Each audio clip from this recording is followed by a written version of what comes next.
Good morning, good afternoon, or good evening to everyone in our audience, wherever you are in the world. I'm Doug Silliman, President of the Arab Gulf States Institute in Washington, and it is my great pleasure to welcome all of you today to our program on the impact of the Turkish presidential elections on the Middle East and on Turkish foreign policy. This program is a special collaboration between AGSIW and the Middle East Institute, and I want to thank the leadership and the scholars of MEI for their collaboration in conceiving of and executing this program. Now, although I spent most of my recent career in the Middle East, I spent several years, a decade ago, working on Turkey, first at the State Department in Washington, and then as the Deputy Chief of Mission at the U.S. Embassy in Ankara. And this period from 2004 to 2011 was a period of great expansion in the Turkish economy, Turkey's now defunct EU candidacy, and significant internal migration from rural areas to growing medium-sized cities in Turkey. It was also the period of Recep Tayyip Erdogan's swift political rise, consolidation of power within the Justice and Development Party and in the Turkish government, first as the prime minister and then, after constitutional amendments, as president. And Erdogan's victory last Sunday in his third presidential election disproved the earlier predictions, I think in many cases, the fervent hopes of many pollsters and analysts that the Republican People's Party, CHP, and Kemal Kılıçdaroğlu, leading a mostly united opposition, could finally push Erdogan from power.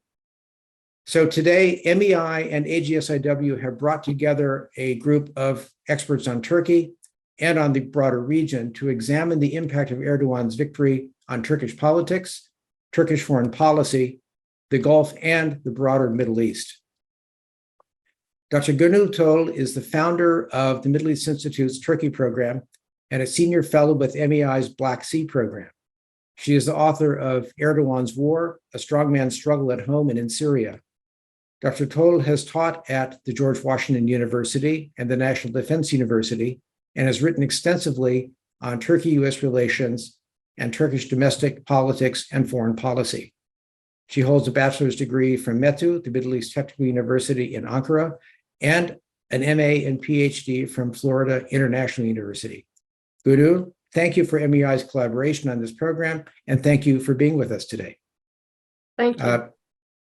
Dr. Alan Makovsky is a senior fellow for national security and international policy at the Center for American Progress. He served as a senior professional staff member on the House Foreign Affairs Committee at the Washington Institute for Near East Policy, where he founded and directed its Turkey research program. Makovsky earlier worked in the State Department's Bureau of Intelligence and Research as political advisor to Operation Provide Comfort and as a special advisor to the White House's Special Middle East Coordinator. And Alan this week published with AGSIW a piece on Erdogan's victory, Erdogan Overcomes Opposition and the Economy to Prevail in a Presidential Runoff.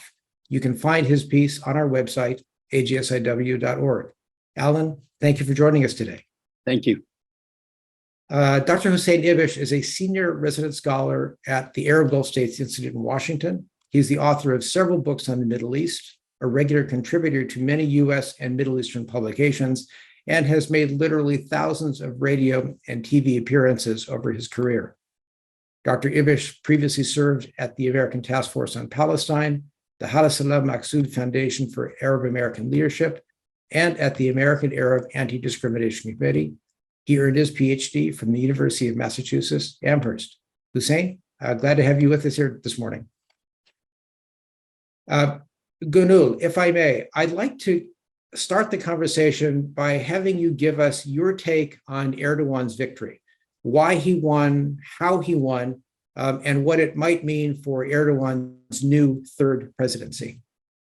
Well, thank you so much, Ambassador. And also let me thank, on behalf of the Middle East Institute, thank Arab Gulf States Institute for their collaboration on this event. It's a great pleasure to be co-hosting this with you and my fellow panelists. Yes, that's the question that we get. People keep asking us, right? Because the conditions seemed ripe for an opposition victory. Turkey is struggling with double-digit inflation, recently hit by a very strong earthquake, and the government's slow response made it even deadlier. And there are a lot of social political problems as well facing Erdogan. So the opposition coalition led by Kılıçdaroğlu and the CHP formed a unified front, and they basically did everything that scholars studying autocracy suggest doing. So they were unified, they ran on a very positive platform, and they also offered tangible solutions to the country's problems, including the economic problems. So what went wrong? I think part of the answer lies in the nature of elections in autocracies. Turkish elections were not fair, and I think they were partly free. They were not fair because the playing field is heavily tilted in favor of Erdogan. He either jailed or intimidated his opponents, most popular opponents, with court cases, and he used state resources and control of Turkish media to appeal to voters. The opposition candidate, Kılıçdaroğlu, on the other hand, his efforts to get his message across were hindered by state authorities. And just to give you an example, in the month of April, Erdogan got 32 hours of airtime in Turkish broadcaster, whereas his opponent Kılıçdaroğlu got only 32 minutes. And that's just one of the problems that Kılıçdaroğlu had to deal with on the campaign trail. So the elections in that regard were not really competitive because the voters were not presented with two options. Because in many of the cases, the opposition candidate, he couldn't get his message across. And the second reason, I think, for opposition's loss is Turkey is a deeply polarized country. Both sides, both Erdogan supporters and Erdogan opponents, they view elections as a matter of survival. So in polarized societies, and we know that from this country too, people usually, especially when they view the elections as a matter of survival, they don't really vote or punish the incumbent based on policy proposals or issue stances, right? Because they think that we have to stick with the leader because we are facing all these existential problems. And Turkish society, I think it's, again, both pro-Erdogan and anti-Erdogan camps, they have existential anxieties. And in such political context, usually, unlike their democratic counterparts, authoritarian leaders, they don't seek a popular support based on policy proposals, and yet they exploit these anxieties. So what are those anxieties? Well, Kurdish question is one. It has historical roots. There's historical rifts between ethnic groups, Turks and Kurds, but that anxiety received a boost because of what happened in Syria. The Kurdish gangs in Syria really heightened Turkish nationalist security concerns. And Erdogan rode that wave, nationalist wave. A lot of nationalists, especially after 2014 and 2015, those were the years when the United States airdropped weapons to the Syrian Kurdish militia, for instance. And I was there in the region, traveling across the country. And if you talk to any Turkish nationalists, you could see that anxiety really visibly, that people thought that Kurds were on the verge of carving out an independent Kurdish state. So that anxiety was made worse by Erdogan's nationalistic rhetoric as well. So that's one. And the second reason, source of that anxiety is obviously the economic problems. There are, again, there is double-digit inflation in the country. Millions of people are living below the poverty line. And this creates anxiety again. And the third is the earthquake. I was there during the earthquake, and afterwards I talked to a lot of people. And I said this in a recent piece that just came out in Foreign Policy. So I talked to a person who voted for the CHP for his entire life. And he decided to vote for Erdogan this time around. And that was very striking for me. So when I asked him why, he said, I hate Erdogan. And I think Kılıçdaroğlu is a decent guy. And under normal circumstances, I would have voted for him. And yet, this is not normal circumstances. And Kılıçdaroğlu has a big agenda. He has other pressing priorities, such as switching the country's presidential system to a parliamentary system, fixing the country's economy, fixing the Kurdish problem. So that's a long list of priorities. And I'm not on that list, which means I'm going to end up living in these tents for the next 10 years. And Erdogan, on the other hand, is a dictator, which means that's what the exact words that he put. He said he's a dictator, which means he can make things happen fast. And that's why I'm going to vote for him. So all these crises, I mean, autocrats, they thrive in crisis. They trigger those crises, anxieties, and then they ride that fear. So I think that was the number two reason. And the third and the last reason is Kılıçdaroğlu led a very diverse coalition of 6 parties, ideologically very diverse. And CHP, I mean, we can debate that, but it considers itself as a social democratic party, and it's structurally very difficult for a social democratic party to operate, to win elections in a nationalist right-wing country like Turkey. So he had to form this coalition, and you had Turkish nationalists and Kurdish nationalists, Islamist secularists, a very mixed group of people, and they were in the spirit of democracy. He gave a platform to each party leader. So that made the coalition, opposition coalition, look like there are a bunch of people, 6 people, and then you have others, the Kurds and others who are not formally part of the coalition, but too many cooks.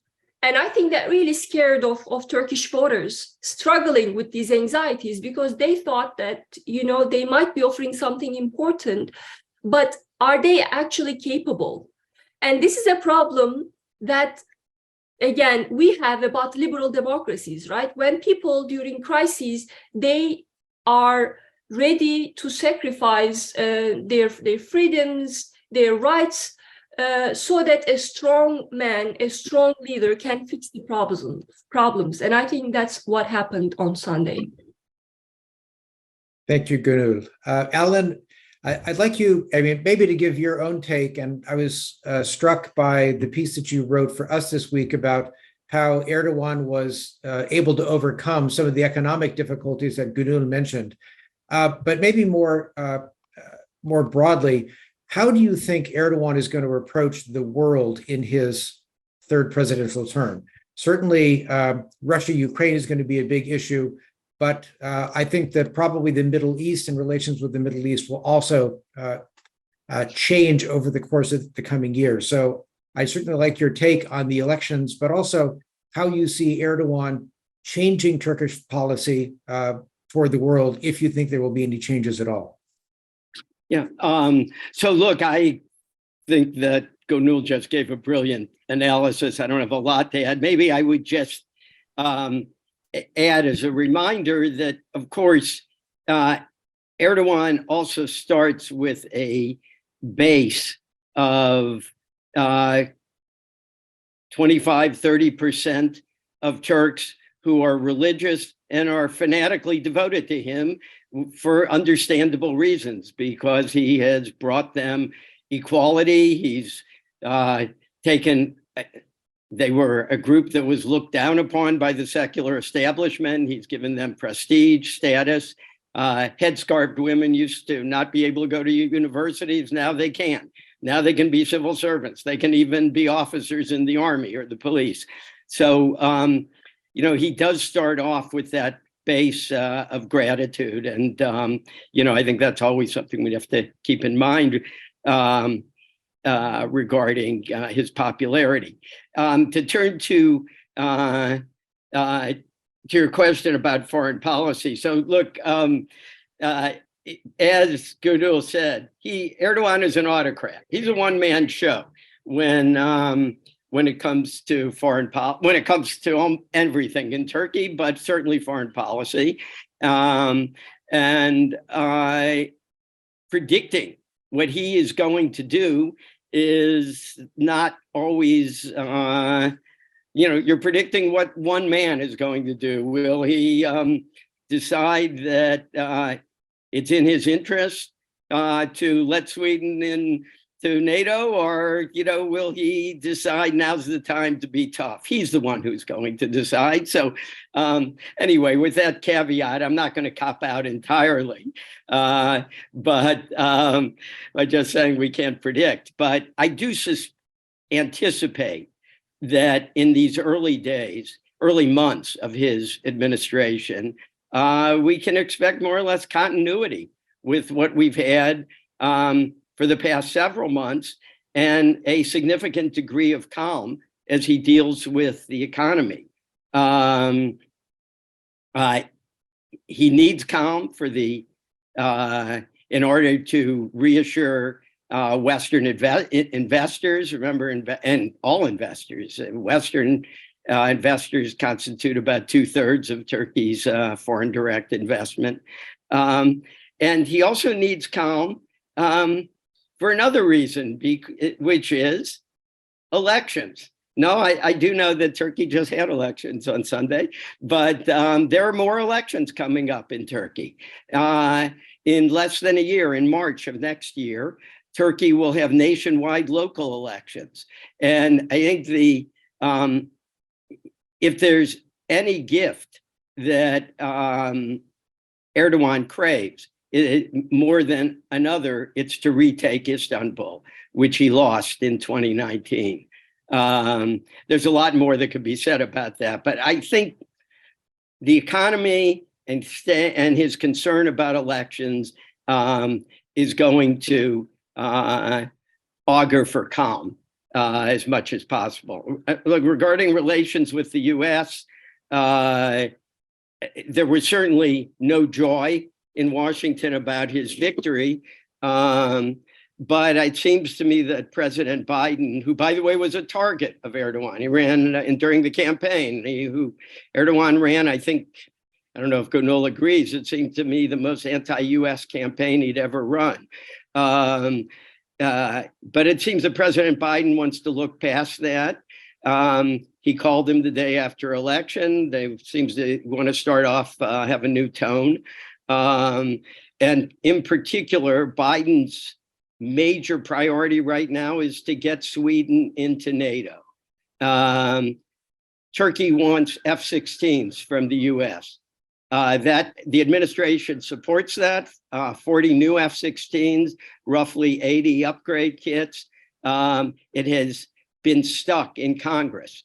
And the key there is Senator Menendez, the chairman of the Foreign Relations Committee. He made a statement yesterday that suggested he's backing off some of his demands of Turkey regarding the F-16, and he's narrowly focusing more that he wants assurances that Turkey will not be aggressive against its immediate neighbors. There's a major concern about Greece. I think that Turkey will be able to give some assurances on that. Since the earthquake, when Greece went in to Turkey, was, I believe, the first country in, there has been stability in Greek-Turkish relations.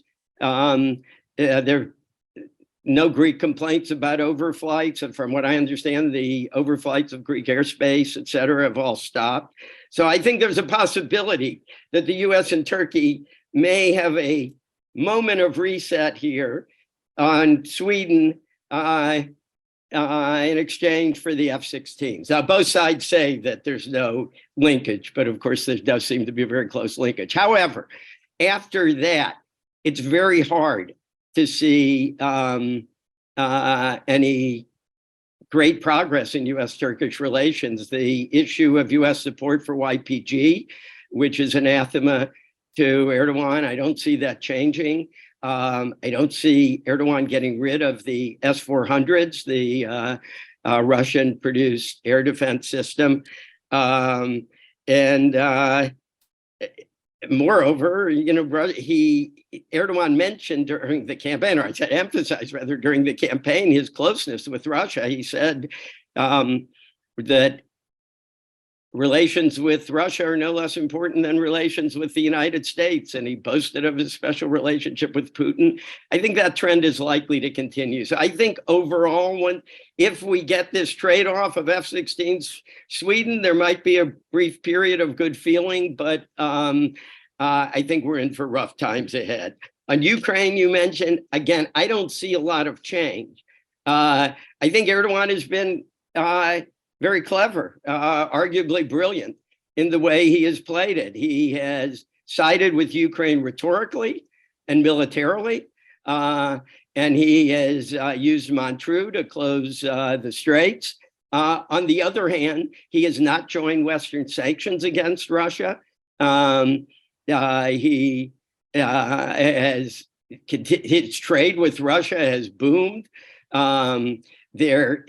I think he is going to try to be cautious not to incur sanctions from the US for helping Russia circumvent. There's been many circumvent sanctions. There have been a lot of visits from US officials in that regard. So I think that will continue. And look, he is Putin's favorite guy in the region. Putin gave Erdogan the diplomatic victory of the Black Sea Grain Initiative. And I think if Putin ever decides to make peace with Ukraine, you can bet that Erdogan will be the man in the middle, the peacemaker, because Putin likes to help him that way and enhance Erdogan's standing as an independent actor, that is independent of the West in the region. Regarding the Middle East, I'll just be quick.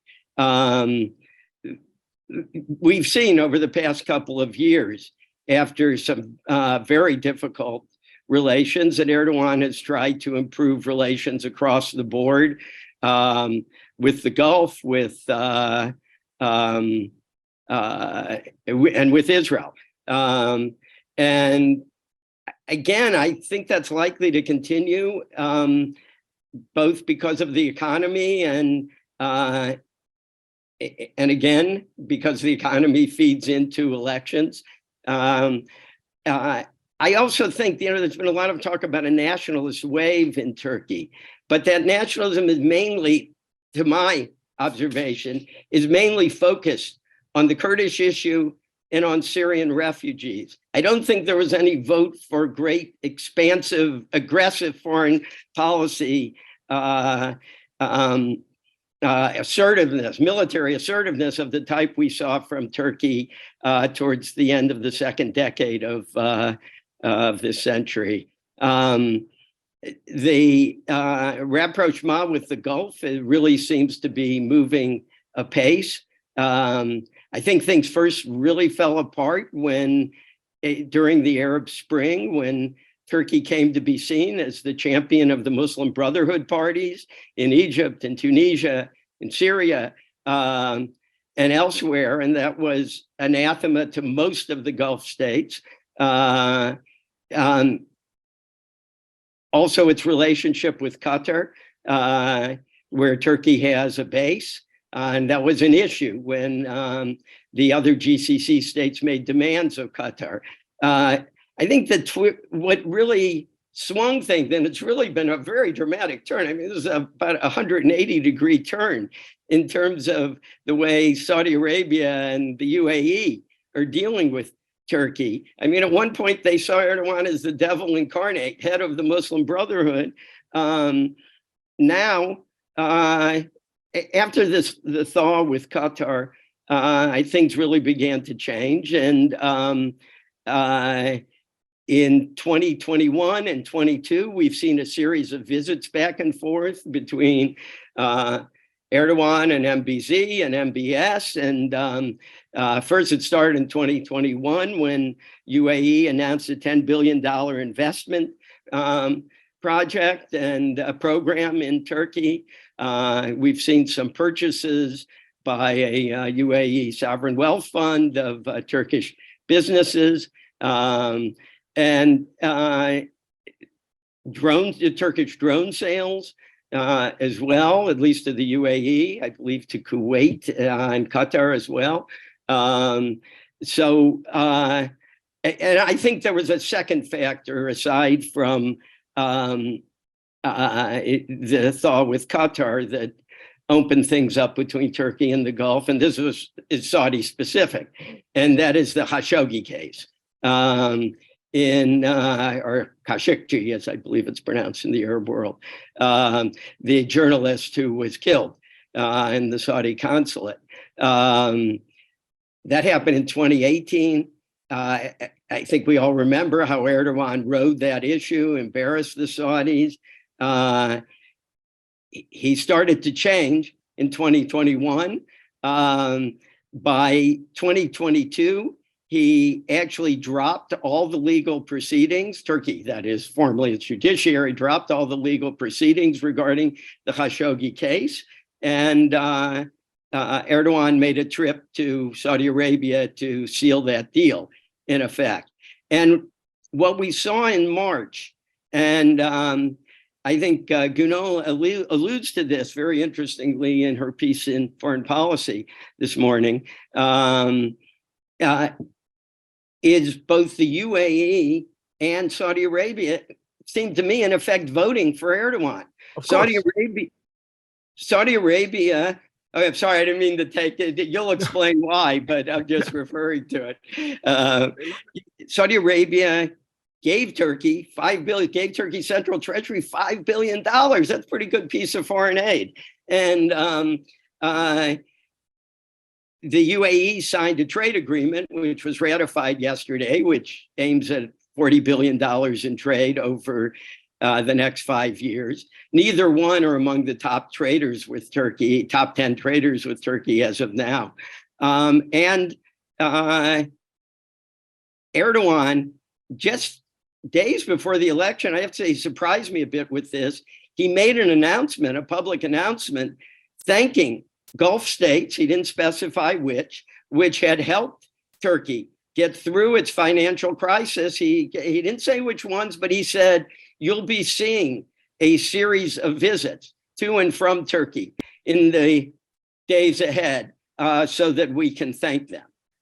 So I think it's been a fascinating turn of events, particularly in the Gulf. I imagine this relationship will continue. I'll just say on Israel, yes, I think the basic calm is likely to continue, but Erdogan, I believe, feels the Palestinian issue deep in his gut. I think it's very hard to say that he will keep his counsel, be restrained as Israel's government deals with the Palestinians in the months ahead. So I think it'll be a little bit of a bumpy ride, but I don't expect any major collapse in relations again there, as we saw before. And by the way, Israel is one of Turkey's top 10 trading partners.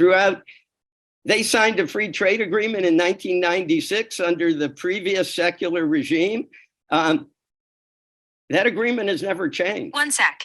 And trade has not, it has actually, I'm really sorry, my phone's going crazy. The trade between Israel and Turkey has only grown over the years. So despite all the diplomatic problems. Okay, I'll leave it at there. Sorry if I went on. Yeah, thanks, Alan. Hussein, if you can give us the view of Erdogan, his election from the Gulf side. Obviously, as Alan mentioned, the reconciliation with Qatar has made it easier for people to deal with Turkey.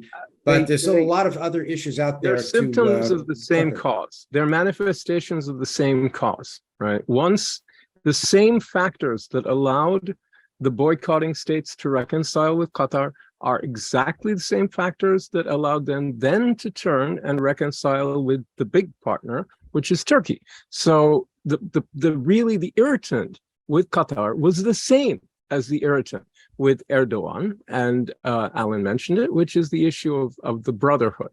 Now, look, let me try to put this first in context. I would like to make a couple of comments. First, the Turks didn't drop the Khashoggi prosecution. They transferred it to Saudi Arabia, which is more forthcoming. And it's telling. They just sent the whole file over and said, okay, you guys do it, which is a lot more than just saying, well, we've taken this as far as we can.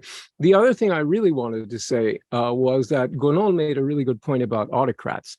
And the arguments for voting for Erdogan after despising him for a long time, because autocrats maybe can get things done that parliaments can't, is the pro-Kais Saied argument in Tunisia. It's the pro-autogolpe and new authoritarian state in Tunisia argument. Exactly the same. Like, that parliament can never get anything done. Maybe this eccentric lunatic can do some stuff, at least one person, and he's a point person. All right. Now, the reason, I mean, we haven't gone back to 2008. And the reason I use 2008 as a milestone in Turkish GCC relations is that that was the year that Turkey was designated the GCC's first non-member strategic ally. I don't know if people remember that, but it was a significant gesture. And it showed that they're really on the same page, particularly when it came to Iran. Iran had emerged as a hegemon in the region after the invasion of Iraq, the collapse of the Ba'athist state and the Ba'athist-run military and intelligence services in Iraq that had held Iran back from the Arab world. And there was a shared sense in Turkey and in much of the Arab world that Iran was now a very dangerous hegemonic threat, and it led to this meeting of the minds. After the Arab Spring uprisings broke out, I think there was a real sense in many of the other Gulf countries other than Qatar that first there was an effort led by Turkey as the kind of orchestrating force, and then the Qataris as the ATM and megaphone with its media network and cash to create a network of Muslim Brotherhood dominated governments in the region, in republics, not in monarchies, but in republics where dictators had fallen. And there was this expectation in Ankara and Doha that one after another, Libya, Tunisia, Egypt, Syria, Yemen, they were going to go. And Sunni Islamists were going to come to power in a green wave, etc. So this didn't happen. And after the overthrow of Mohamed Morsi, you had a different sense that I think was more speculative, but a lot of people in UAE and even Saudi believed this, which is there was an effort to create then, if not a network of pro-Turkish and pro-Qatari brotherhood governments, at least a network of political parties somewhat analogous to Iran's network of armed gangs. Even though it wasn't going to consist of terrorist groups and militias, nonetheless, you would have this insurgent revolutionary Islamist force organized and directed from Ankara, facilitated by Doha. And this is what led ultimately efforts to kind of break this up, which did not succeed, led to the boycott. What ended up happening that facilitated the reconciliation between the other Gulf countries and the Qataris first, and then with the Turks, is that the Brotherhood project in the Middle East, for reasons of its own, basically died. It's no longer a viable force. It hangs on in Gaza for lack of anything else. It hangs on in Western Libya, strongly propped up by Turkey, which relies on control of the port of Misrata to create this claim of an exclusive zone in the Eastern Mediterranean. That they run a line from the Turkish coast down to the Libyan, the northern port of Misrata, and say, okay, here, this is ours, and we control this part. And it's very far-fetched, but they've thrown a lot into keeping a group of Libyan forces in the east, and in the west, that are very inclusive of Islamists. But the project, the whole notion that brothers are coming to power in the Arab world is a dead letter for now. Once it became clear that was the case, Qatar's media arsenal became Al Jazeera, became much less formidable, much less frightening. Turkey's regional ambitions became much less frightening and much less intimidating, etc. In addition to that, as I've been saying for the past 3 years plus, there is this exhaustion in the region that during the decade of confrontation and conflict kicked off by the uprisings, all these countries that projected power in the region, including Turkey, very much including Turkey, got overextended. And Turkey's economy is a good example of how Turkey has suffered. That was true of the Saudis too. It was true of the UAE. It was true of even the Iranians who have jumped on board what I've been calling the consolidation, retrenchment, and maneuver bandwagon. So it made perfect sense for them to start doing deals with Erdogan. They are not afraid of Turkey as a looming hegemon. To the contrary, the way I think they've been thinking of Turkey since that big influx of UAE cash a couple of years ago that Alan rightly said kicked off this real re-engagement, this maneuver at the commercial level. I think it's a version of Gulliver on the beach. You know, Turkey, if it really turned its attention entirely to the Middle East and forgot about Eurasia and forgot about that it's one of the main frontline states in the Ukraine war and forgot about NATO and just, you know, went back to an Ottoman era of really being interested in things to the east and the south, it would be pretty unstoppable. Iran is not a match for Turkey under the current circumstances, certainly not the Arab world. Neither is Israel. Turkey is remarkably powerful if it's united and focused on the Middle East. It's neither of those things. But there is this sense that if you invest and create incentives for the Turks, financial incentives, infrastructural incentives, other kinds of incentives for the Turks, you complicate their calculations, make it less likely that they will return to a hegemonic project that is offensive to these countries, that they would tread more lightly. And I think that's a very reasonable calculation. Now, this all happened under Erdogan. It's absolutely true that they used to think of him as the devil. They used to think of him in the same breath as Ayatollah Khamenei, as one of the two great non-Arab threats in the region, as a, you know, very nefarious, dangerous force. But the thinking changed with the death of the Brotherhood Project, really. And now, when they look at Erdogan, what they see is someone who has led his country's foreign policy ambitions into a ditch. That's good. They want more of that. Someone who has led his country's economy into a ditch. That opens a field for them to gain leverage over Turkey. That's great. That's why they infused, and they want more of it. That's why they infused the country with it. He did a lot of social spending in the weeks and months before the election to buy votes.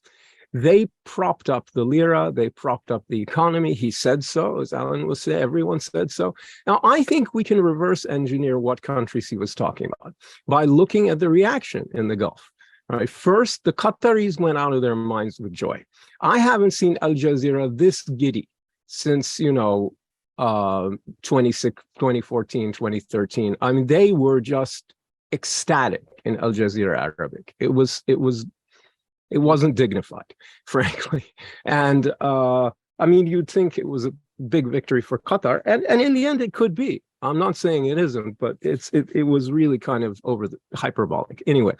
The second thing is, of course, it was the Qatari ruler who ran immediately to congratulate him. But he was followed very quickly by MBZ, the leader of the UAE, who was followed very quickly by MBS, the Crown Prince and Prime Minister of Saudi Arabia.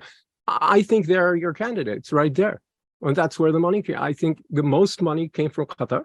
I'd be very surprised if measurable, substantial sums didn't come from the other two as well, because they have a real interest in getting a result almost exactly like we saw. Right? This is the point I'm going to make, and then I'm going to stop. There's so many things I could say, but I'll just stop with this. This is an ideal result for the Gulf countries because they get open-ended more of Erdogan, and that it's really been working for them since the Brotherhood Project in the Arab world collapsed under the weight of its own contradictions, which is what happened. I mean, the boycott of Qatar did nothing to cause that. Whatever the UAE may tell themselves, it was not the cause at all. But it happened anyway, because the brothers are just not in a position to rule. They don't command a majority just about anywhere, and they're not fit for government. And that becomes very clear as soon as they are no longer the opposition in a brutal dictatorship. And it became very clear everywhere, one country after another. I mean, people just looked at them and said, yeah, yuck. And quite right. So, it's just not true that because most of the Arabs are devout Muslims, therefore they're Islamists in waiting. That was a silly idea here and there. And it was tested and disproven, as I fully expected and predicted it roundly would be in every single country it was tested in. All right. So on the one hand, you have this rapprochement that's very advantageous for Gulf countries, and a new Turkish foreign policy that's much less threatening and that's much more in line with the role that Gulf countries want Turkey to play in general. They have some misgivings in Syria, they have some doubts about the Kurds and things, but I mean, they're not delighted. But compared to Turkey, the budding neo-Ottoman hegemon, this is ideal. And they feel they have this guy, his ideology, and his government on the ropes, and they're really in a state of dependency and in a state of enforced cooperation for the foreseeable future. That's great. But it's really important for them that he won by 52%. In other words, a non-ideal scenario would have included an overwhelming victory for Erdogan. If he'd received massive popular approbation, if he'd been swept in a landslide, 60%, 70%, that would not have been good news for the Gulf countries, because it would have empowered him to do all kinds of stuff. So he went up against a coalition of everybody else. He prevailed. That's often what happens politically, right? You kind of expect that.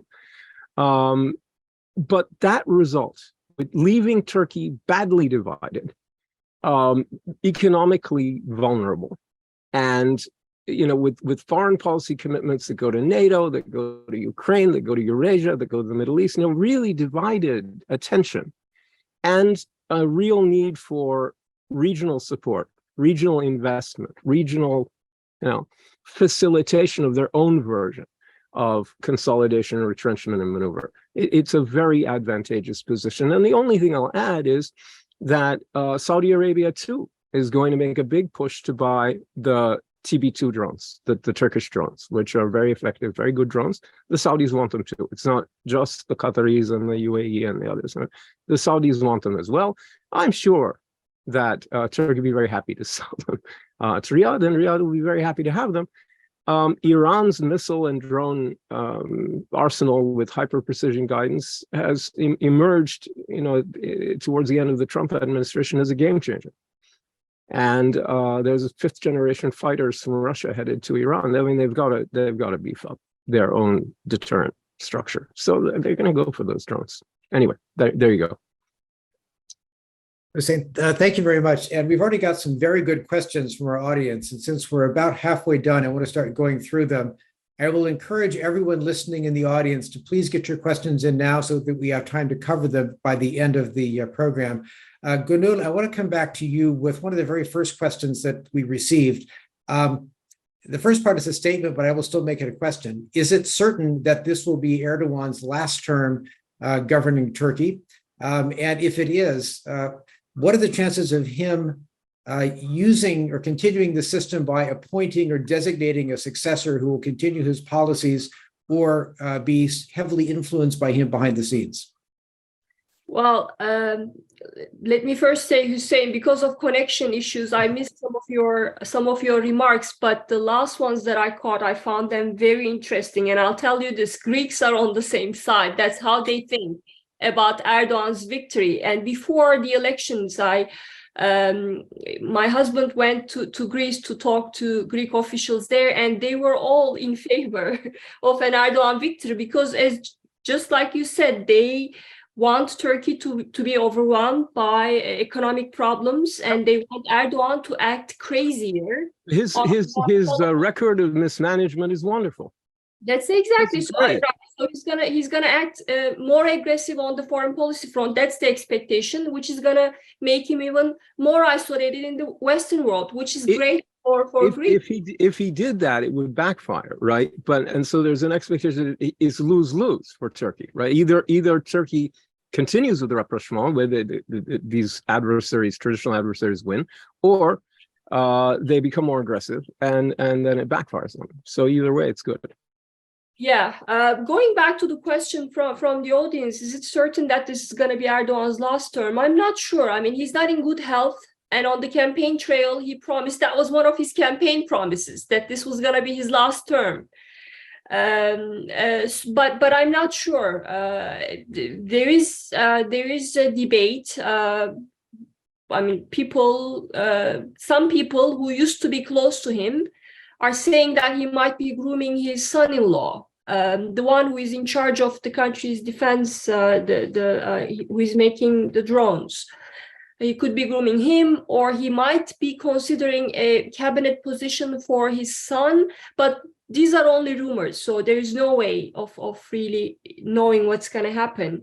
But I can see that as a likely scenario where the son-in-law, especially, not the son, not Bilal Erdogan, but the son-in-law, could be appealing to a lot of people in a post-Erdogan Turkey, especially AKP supporters, because he's a successful guy, and we've seen Erdogan using Turkey's homemade defense products, boasting about them on the campaign trail. So that fits perfectly to the image that he's trying to build for Turkey, this strong, independent country that can stand up to the West, that doesn't really need the West for its defense needs. So it could be part of that image, and I see that as a possibility.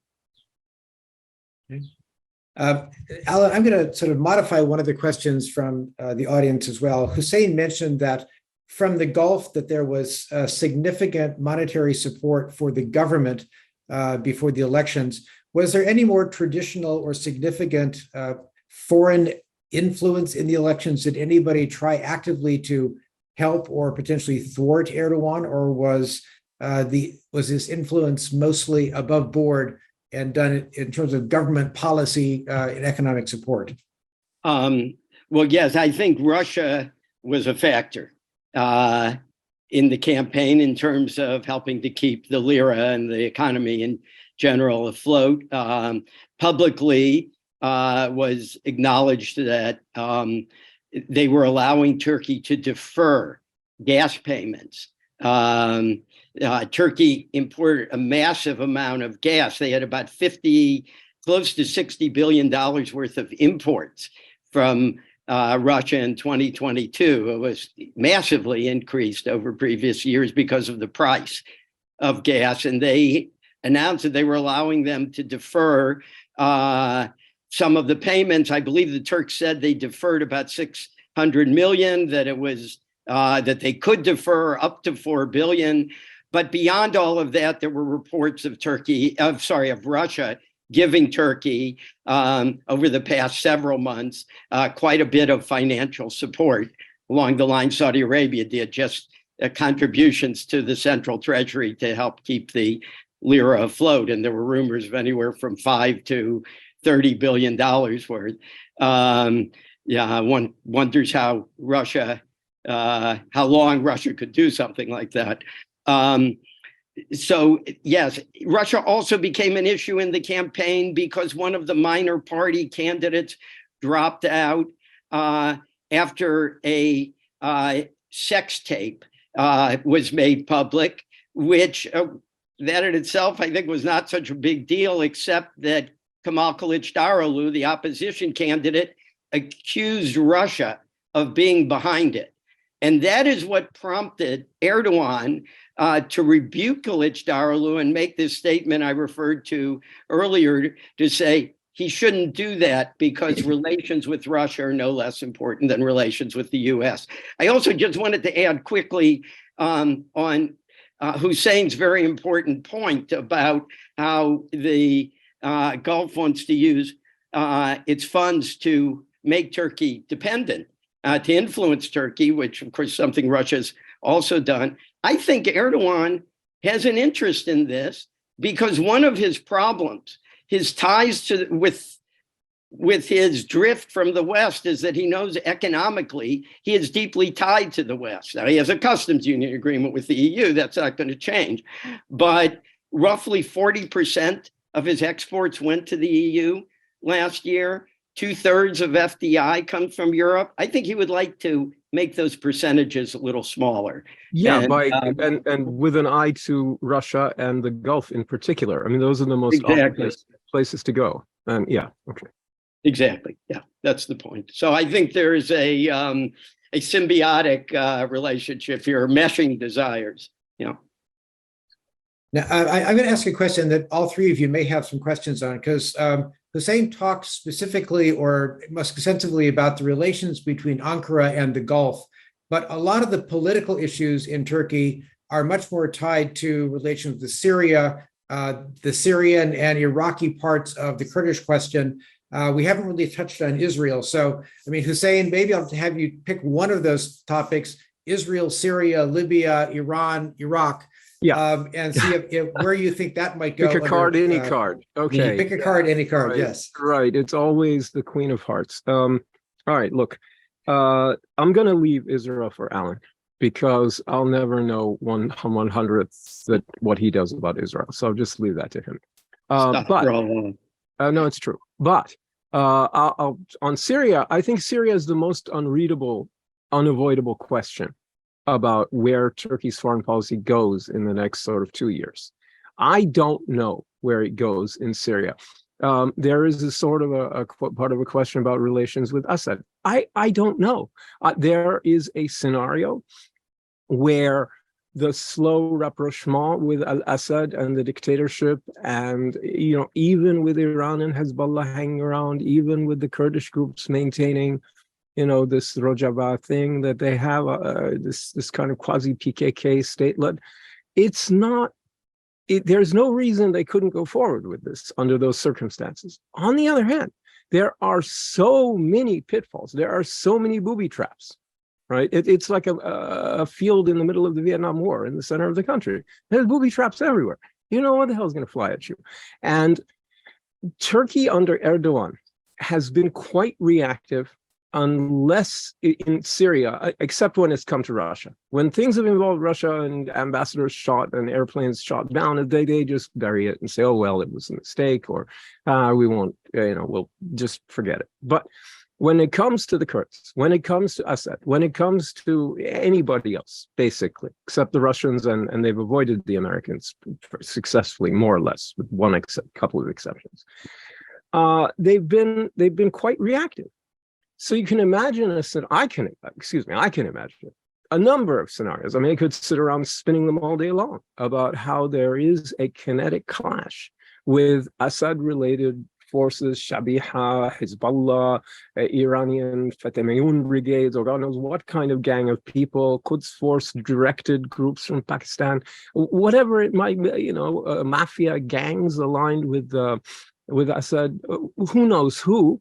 And Turks die, and Erdogan goes nuts. And, we've seen it time and again. And I think one of the really important points that Gönül made before she had to drop out briefly is that the nationalism that we see reflected in the continuing power of Erdogan politically in Turkey, despite the dire economic and other dire problems, isn't a flag-waving, hegemonic, kind of fascist or even a Kemalist, chauvinistic attitude. It's directed really specifically at two other ethnic groups. She named them Kurds, right, with the traditional problem, and a new ethnic group problem, which goes back also to the old imperial days, which is Arabs. In this case, it's the Syrian refugees, who, by virtue of their numbers and the burden they impose in Lebanon, in Jordan, and in Turkey, generate resentment from local people who find that they feel imposed upon by, especially in Lebanon, by 20% of the population, which is, mostly migrant laborers who used to go back to Syria for a lot of the year and don't budge anymore, plus another big chunk of refugees. And this has just upended Lebanon's population at a time of maximum economic distress. And there is this backlash in Turkey too, very much so. I mean, Americans who become hysterical about our southern border. It's a joke compared to the countries bordering Syria. I don't want to, make light of Matamoros, the city named Arab killer, but weird that there would be a city literally called Arab killer. But the thing is, on the other side of the US border, there's this hysteria, but I think we have to be understanding about the burden that the Syrian refugees have imposed on these countries. And so it's normal. But what that means is that it's ethnic and specific, and it doesn't herald a new era of neo-Ottoman hegemonic ambitions. And I think that's what Gönül was saying, and I agree. That mitigates against an intensification in Syria or Iraq. On the other hand, like I said, I see Erdogan as very reactive unless it comes to Russia or America. And so I don't know. Right. But may I jump in here to say it's really something interesting happening, because nationalism has always been a very strong current in Turkish politics. But what's happening is the target of that nationalism is not unified anymore. As Hussein said, the main target used to be Kurds, and now we have Arabs. So those conflicting nationalities, and we've seen that during the elections, which is you have nationalist parties that are obviously they still want to be attacking the Kurds, but on the other hand, their number one agenda is the Syrian refugees. So you have two different nationalisms going on. Turkish nationalism. One is fed by the antagonism against the Kurds, and the other one against Arabs. So those two different nationalities might have clashing priorities, particularly in Syria, right? So in Syria, if Erdogan takes nationalism against the Kurds more seriously, that's going to require him to stay longer in Syria and make sure he crushes the autonomous Kurdish region there. But on the other hand, anti-Syrian refugee nationalism is rising, and that's going to require him to talk to Assad, and Assad wants him to withdraw from Syria. So how are you going to square that? That to me, I could see it going either way. That was my point. I wouldn't want to bet it's a coin toss. One other thing, it's a coin toss whether they'll meet or not. A coin toss whether he gets deeper enmeshed and more into a conflict in Syria, or whether the rapprochement with the regime in Damascus proceeds as it has been, and things get easier for Turkey and Syria. I wanted to throw out something to you, Alan. I'm going to defer to you on Erdogan's feelings about Palestinians, but to me, he looks like an opportunist who wants to grandstand about Al-Aqsa. I'm totally unconvinced, but you know more than I do. So wait a second. I mean, I think I remember working with you when you were with Ziad Asli at the late lamented American Task Force on Palestine, and yes, indeed, it is lamented, certainly by me. It was such a positive. Oh, by so many of our former critics who now get together and weep and wail about what happened to us. And we're like, where the hell were you then? Yeah, but anyway, exactly. You were spitting on us, but anyway. Look, to my knowledge, you are Palestinian. So no, I'm Lebanese. No. Oh, you're Lebanese. I was the token. Oh, you were the token Lebanese on the task force. I was the token non-Palestinian. Okay. Nevertheless, you worked for the task force. I think you have a right to talk about how he's perceived in Palestine. Look, I think he does really care about Palestine. Okay. I take this from his gut reaction in private meetings that I've witnessed, as well as his public statements. But I think it's particularly about Hamas, which is part of the Brotherhood, and to which he feels a real kinship. Those are his friends. I mean, well, sure. Yeah, those are his best friends. And look, I think he has done something in Turkey that I find interesting. I mean, for a long time, the Pew Research Company used to do surveys in major Muslim majority countries, of which Turkey was one.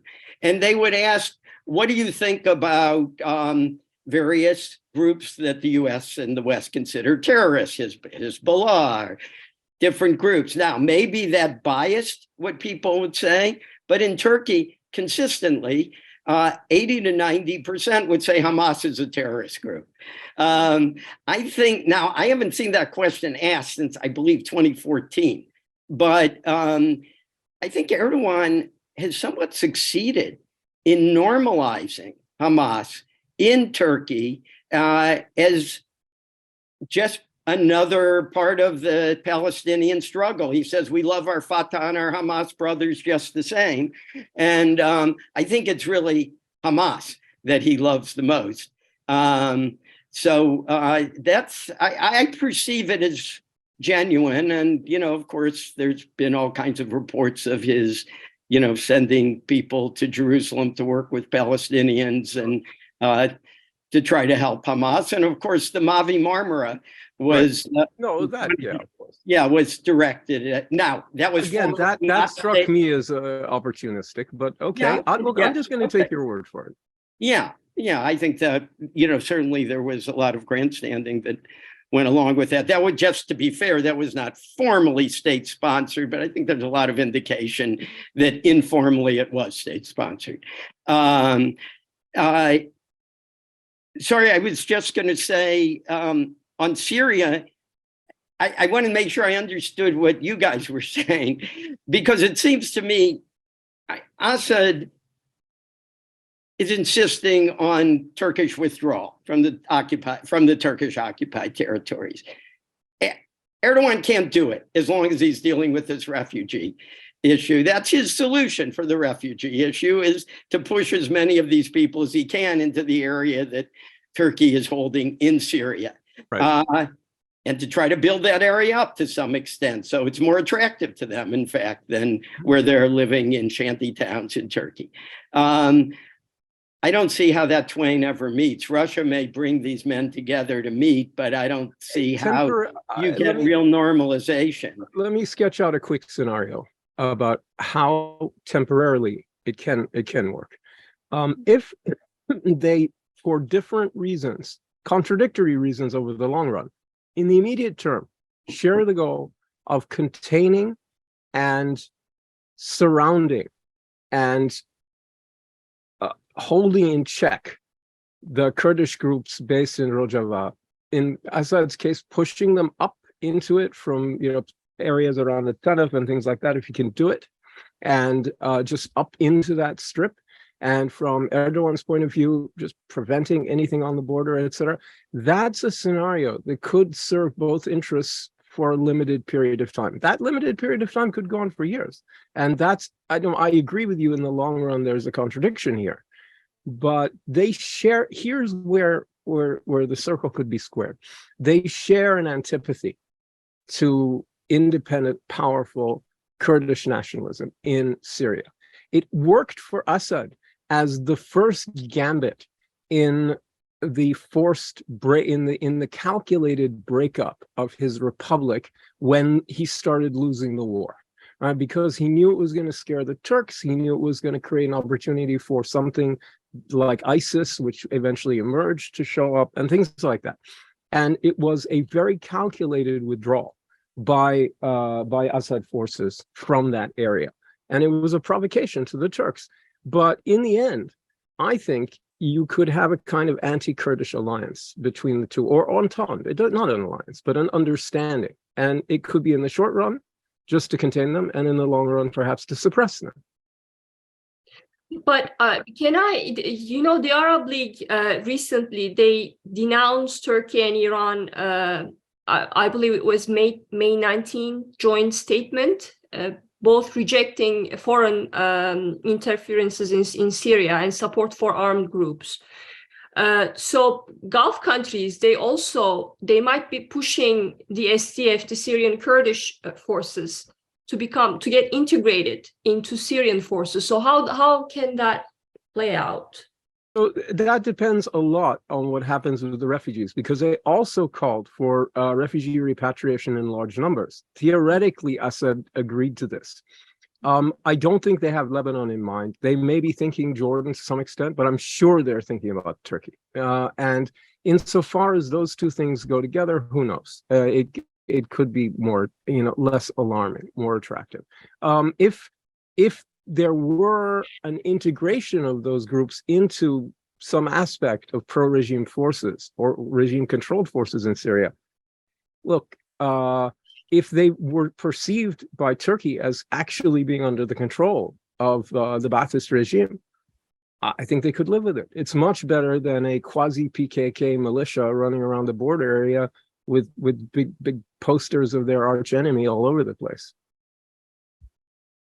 Gönül, let me move the conversation a little bit east, because I want to ask a specific question about Iraq, but then a more general question about parts of Turkish foreign policy under a new Erdogan administration we haven't covered. I mean, certainly there are Turkish forces still in Iraq, but at the moment there's also a very interesting economic game being played.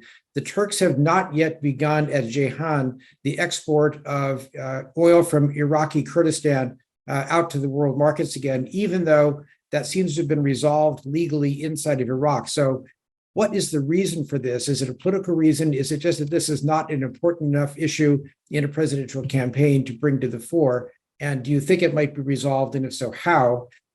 And I've got a second broader question once you take that one on.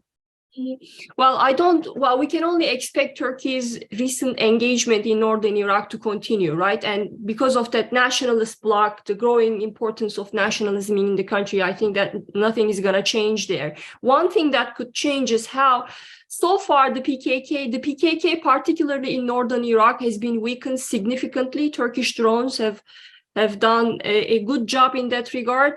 But one thing that could change the dynamics there could be how the PKK behaves in the post-election environment, right? We don't know yet. We've seen a few attacks here and there, but nothing substantial. So will that change? If that changes, then we're talking about a significant change in the dynamics in northern Iraq. So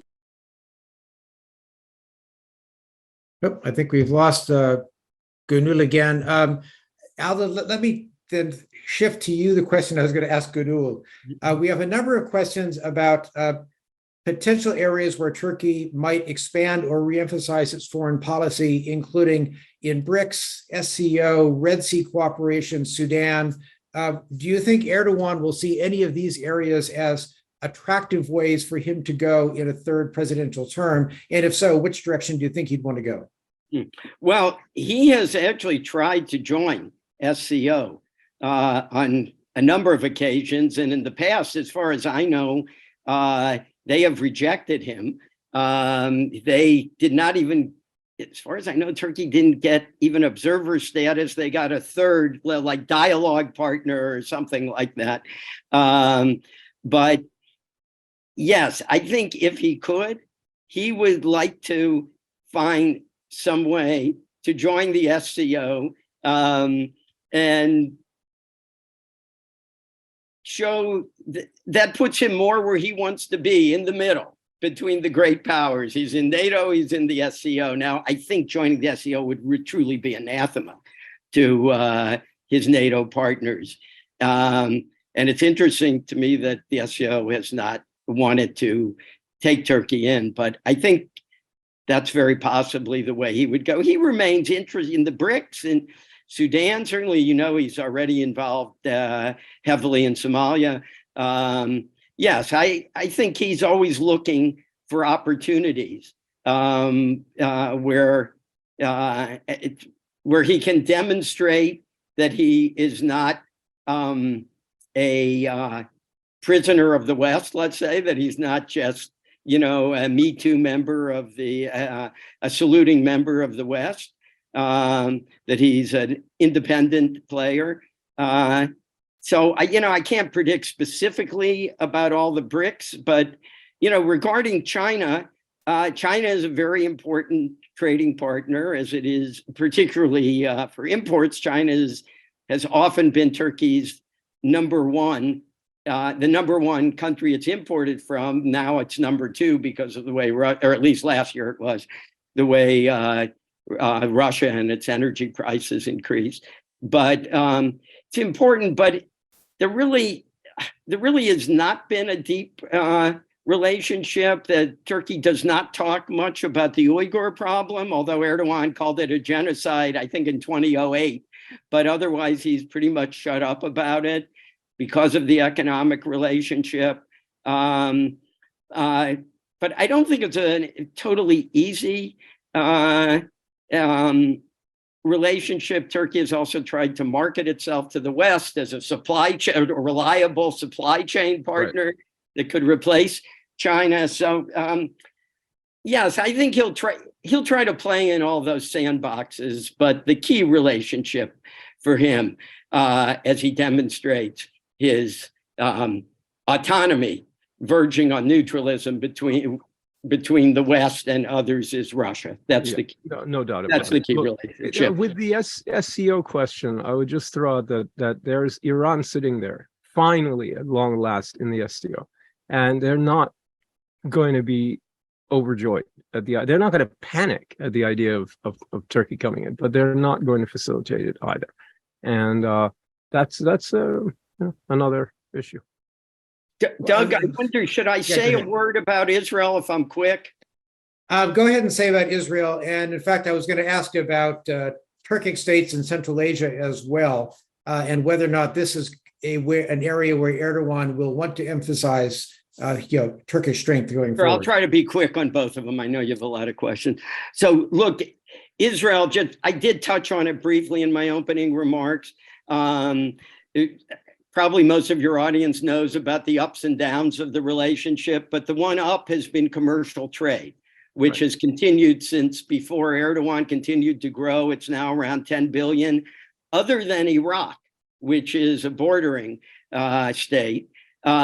Israel has been traditionally Turkey's biggest export market for commercial goods in the Middle East. And I think last year, I think it was its number 10 market overall. Iraq and Israel were the only Middle East states in that top 10 list. I think UAE is probably crashing that list probably this year. I think so.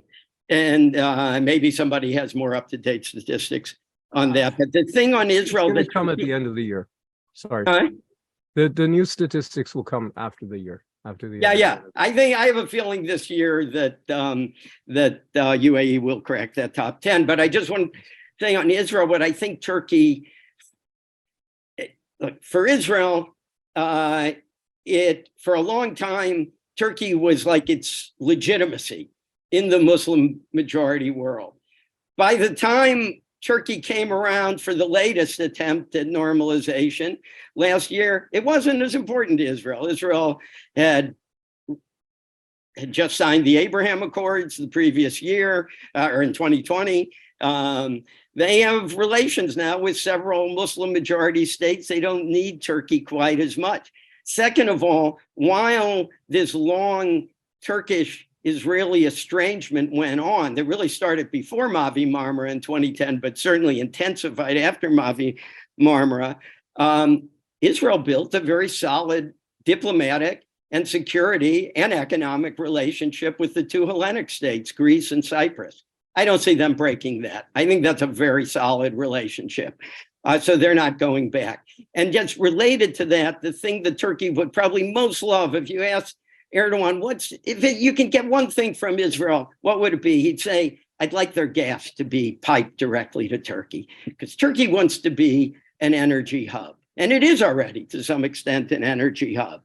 But the problem is that to get that gas directly to Turkey from Israel, you would have to go through Cyprus's economic exclusion zone or go around the Mediterranean through Lebanon and Syria. And it's just not going to work. And, I think the Israelis, in theory, would love to ship their gas to Turkey, but it is certainly not worth spoiling their relations with Cyprus and Greece over.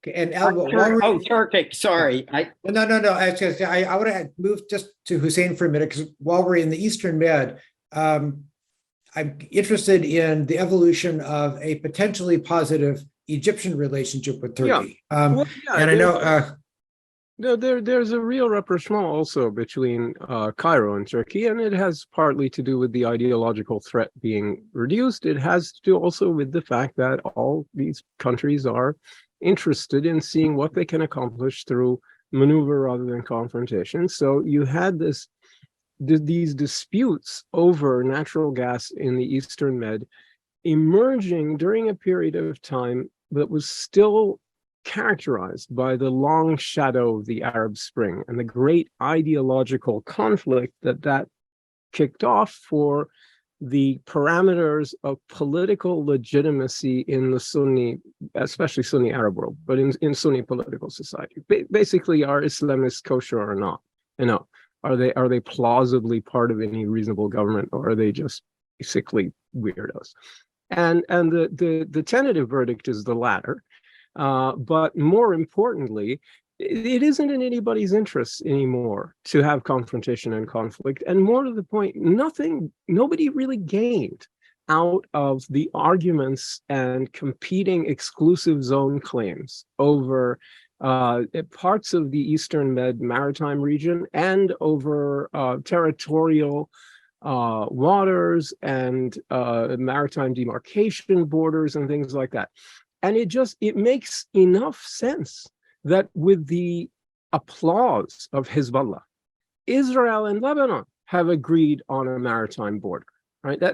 You could make a case that nothing like diplomatic relations, but there is a kind of normalization between Israel and Lebanon, with Hezbollah being the single most important political party in Lebanon. Because indirect, there's both agreements with the United States and things like that, but in effect, when you strip away all the layers of BS, that's what you have. You have an Israeli-Lebanese agreement to respect each other's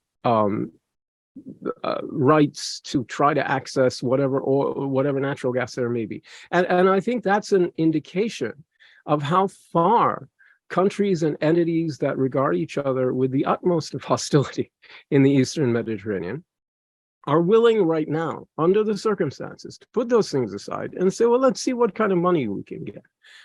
It's sort of a South Sudan independence moment in a way. Like, oh, you mean we could make more money by actually splitting apart rather than fighting an endless civil war?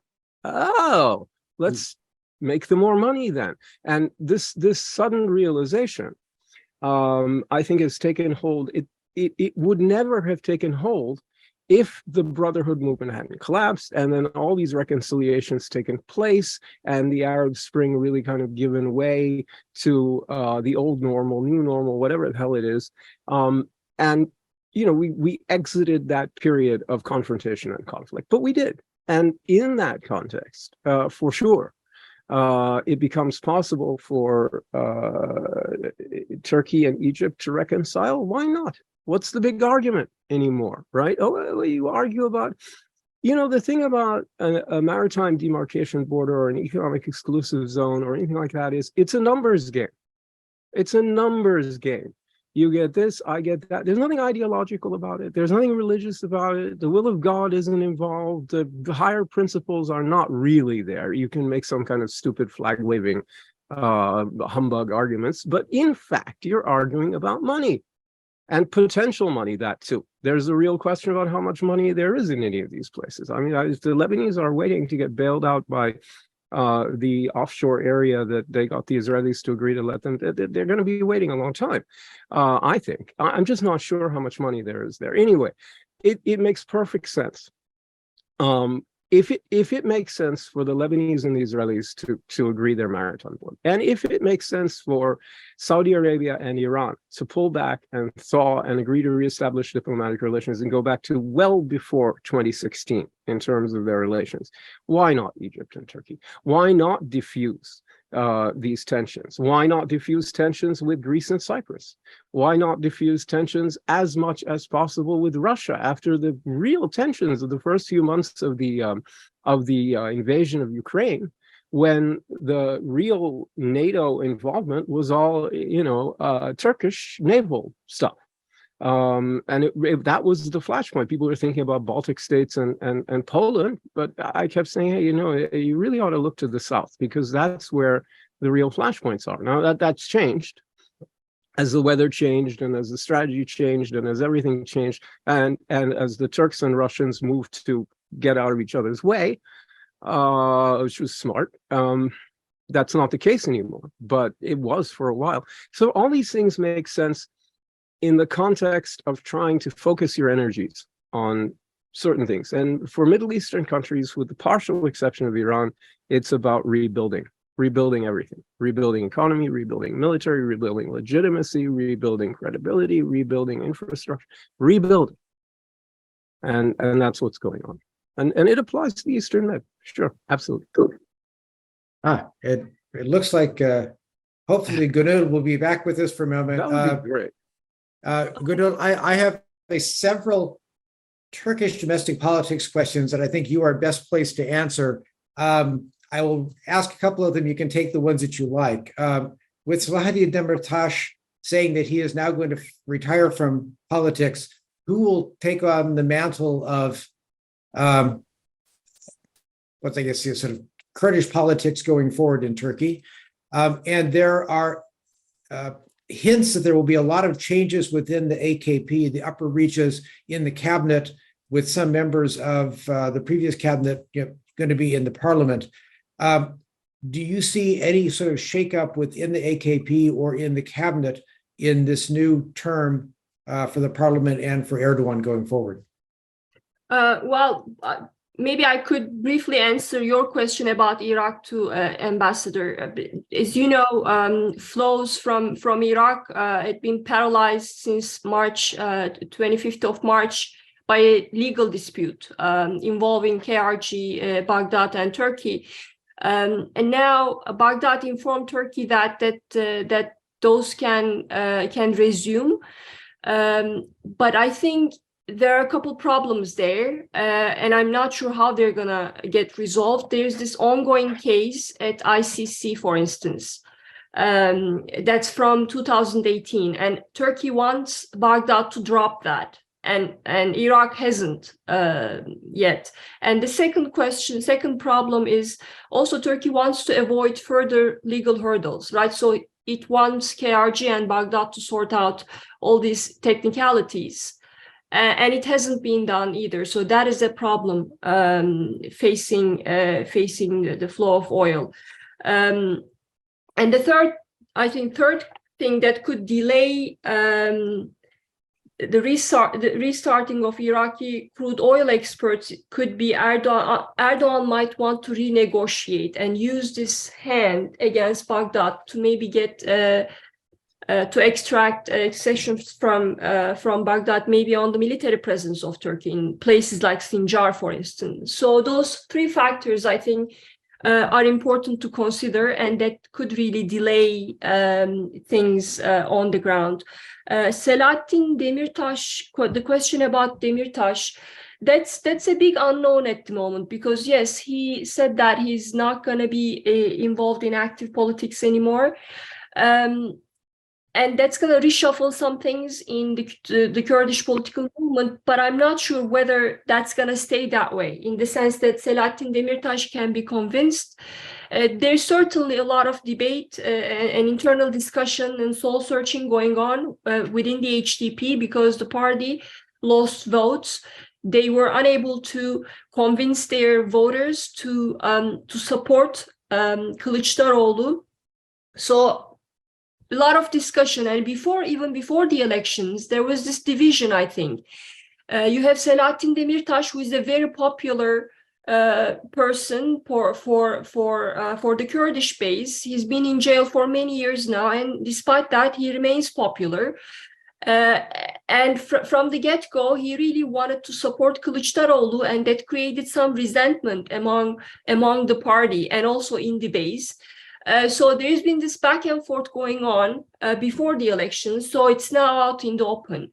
But where that's going to take us, I'm not sure. I think they will have meetings in the coming weeks and months, so we'll know more. With regards to the cabinet reshuffling, I think, we'll hear from Erdogan tomorrow. A couple names are being discussed. Mehmet Şimşek, who was in charge of the country's economy until 2019, is one of the few market-friendly faces in Erdogan's cabinet. And he was forced to leave when Erdogan brought his son-in-law, when he put him in charge of the country's economy. And recently, before the elections, Erdogan reached out to Mehmet Şimşek. Obviously, the country's economic problems are going to grow. And he could use Mehmet Şimşek's help. So he met with him before the elections, and reportedly he asked him to become part of his cabinet, and Mehmet Şimşek turned that offer down, suggesting that he doesn't see a way out for Turkish economy as long as Erdogan remains at the helm. But now there's a new discussion about that. Reportedly, the two met again. But the question is, again, these are all media reports. We're not sure, but media reports say that he wants to be independent. He doesn't want Erdogan to be interfering in his decisions for 2 years, and they cannot agree on the interest policy either. So those are the two things that they have to work out. But I think we've lost Gönül yet again. We are just about out of time, and we're gonna have to not go to Central Asia or the Caucasus, where I wanted to spend some time. What I'd like the two of you, assuming that Gönül doesn't come back, is just to give us in a minute or less. Oh no, I get frozen frame. Sorry, I thought. I think she's frozen. But Alan, first, just give us one thing that you expect will happen due to or because of the Erdogan's new presidency, domestically, internationally, over the course of the next couple of years. One thing that we may not have talked about yet. That we haven't talked about yet. Well, I think the Caucasus will remain for him an important issue. Azerbaijan is a very popular cause. And you talked about the Turkic states.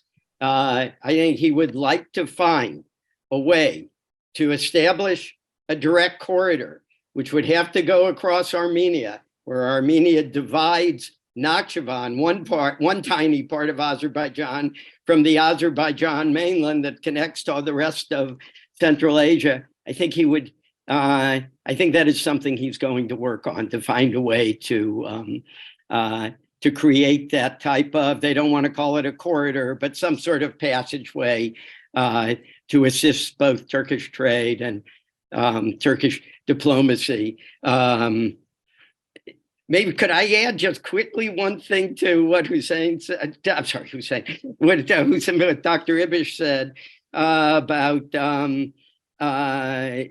Egypt. I did notice in the victory speech that even though there's been this rapprochement and they, were on the threshold of announcing, and Egypt and Turkey of announcing an ambassadorial exchange, Erdogan could not help himself but saying that he sends greetings to his friends in Egypt because we understand, nobody understands your struggle like we do. I think it was pretty clear what audience he was talking to in Egypt. So I think that's part of where you see where the man's heart lies. And I think it's why the Israelis and the Egyptians will never totally trust him, even though for economic reasons they'll work with him. So thank you very much. So that strikes me as completely convincing. Hussein, the last word then. What do you think will come of Turkey, from the Gulf, from Iran, from some other part of the world in the next couple of years?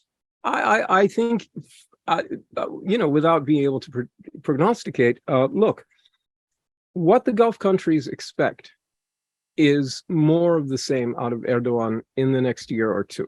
And they're very happy with that. They see a weakened Erdogan, he's been returned to power, a clear victory, but a narrow one. That's perfect for them, as I explained. This is ideal. They've got, I mean, really, the economic problems that Turkey faces, 60% inflation, and really reliant on foreign influxes of foreign exchange and hard capital to maintain the value of the lira. The real estate market is vulnerable to Gulf divestment, all kinds of things. So they have, as I said, they have begun to arrange a lot of cables all over Gulliver. Gulliver is lying on the beach right now, resting. And these Lilliputians are running around tying Gulliver down as best they can. And I think they're going to work very hard at doing that insofar as they can continue. And I think a weakened Erdogan back in power with no mandate, particularly, but a clear victory and a completely fragmented opposition is just perfect for them. So I think you can expect them to continue to push money into Turkey, to continue to buy up real estate and bonds and holdings as much as possible, to really explore infrastructure, because that's one of the most effective disincentives to renewed conflict and confrontation that you can create in a moment of rapprochement. And I think you can expect to see them looking at all of that, in addition to trying to buy more drones and things from the Turks. All right. Alan Makovsky, Hussein Ibish, and especially Gönül Tol, who with her technical problems this morning, thank you for participating in what has been a very dense and rich and detailed discussion. As I mentioned at the beginning, for those of you who are interested in replaying this or sending it to your friends, we hope to have this up on our website, agsiw.org, hopefully tomorrow. We will also email it around with our newsletter, and you'll probably see it on Twitter, on my account, Hussein's account, and AGSIW's account as well. So thank you all for joining us. We're very happy that you did, and we look forward to seeing you again in the future at AGSIW and AGSIW MEI collaborative programs. Thank you very much.